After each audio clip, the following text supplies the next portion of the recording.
মৰমৰ এয়া মম এডাল জ্বলাই লৈছোঁ। আজি বহু দিনৰ মূৰত তোমালৈ চিঠি লিখোঁ বুলি। বাহিৰৰ উৰুঙা বতাহজাকে মমডাল আহি কোবাইছেহি। চাওঁ, খিৰিকীখন জপাই দিওঁ। 7 বছৰৰ আগৰ কথাবোৰ তোমাৰ বাৰু মনত আছেনে? আমি যে নতুন জীৱনটোৰ পাতনি মেলিছিলোঁ। মোৰ গাত সেই অচিনাকি নিচা বাৰুকৈয়ে লাগিছিল। সিদিনা আছিল কাতিৰ কুঁৱলীসনা এটা কোমল পুৱা।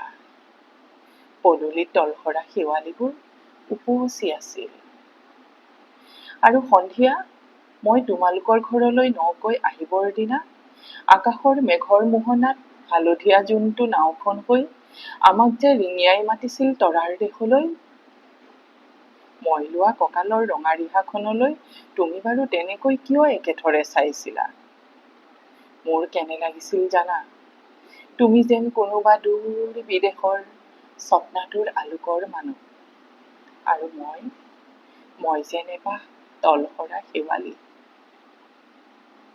সিদিনা মন সাগৰত মোৰ এৰি অহা আৰু আহি পোৱাৰ অলেখ ঢৌৰ কঁপনি জাগিছিল। তোমাৰ জানো সেইবোৰ কথা মনত নাই?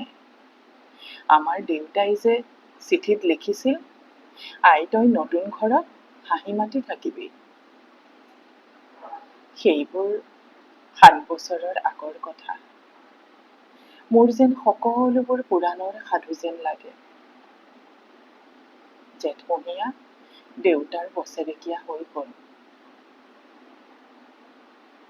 তোমাৰ বাবুল এতিয়া বৰটো হৈছে। তাৰ ওপৰ বাৰীত এধানমানি ডালিম গুটি যেন দাঁত অকণি গজিছে। সি যে মোক একেবাৰে এৰিকে নিদিয়ে। কেতিয়াবা মোৰ যে ইমান খং উঠে, তুমি নাই নহয় সেইকাৰণে। সি বাৰু মোৰ বগা সাজযোৰলৈ তেনেদৰে তধা লাগি চাই থাকে কিয়? তাৰ উপজাৰে পৰা এইযোৰ কাপোৰ চিনাকি, সেইকাৰণে নহয়? তোমাৰ বাবুল এতিয়া বৰটো হৈছে বুজিছা। আৰু ডাঙৰ হলে স্কুলত তাক নাম লগাই দিম। সি আঁতৰি থকা সময়খিনি মোৰ যে বুকুখন তেনেই উদং হৈ থাকিব ভাই। আৰু কি লিখিম? বিশেষ একো নাই। মোৰে শপত, তুমি যিদিনা উভতি আহিবা মোক আগতীয়াকৈ জনাবা দেই। মই ভোগ দয়েদি ভটিয়াই গৈ বুঢ়ালুইতৰ বুকুৰ পৰা তোমাক ৰিঙিয়াই মাতিম। তুমি যিদিনা উভতি আহিবা মোক আগতীয়াকৈ জনাবলৈ নাপাহৰিবা দেই। ইতি তোমাৰ মমতা। পুনঃ এইবাৰ বুজিছা, মাঘৰ বিহুৰ মেজিৰ জুইকুৰা বৰ ৰঙাকৈ জ্বলিছিল।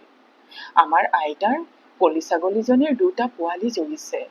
এটা শুদ্ধ বগা আৰু আনটো পখৰা।